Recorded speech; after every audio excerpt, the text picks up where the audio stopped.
నువ్వు పంపిన జాబుల పూలు నాసికలో జాజులు కాగా దస్తూరి నుదుటను మెరిసే కస్తూరిగా నీలేఖల అక్షరమాల నా మెడలో హారం కాగా చేరాతలు నా తల రాతను మార్చంగా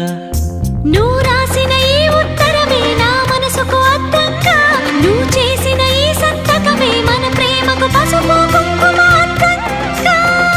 గంగా నిజంగా నువ్వే నాలో సగభాగంగా నీ ఉరుకులే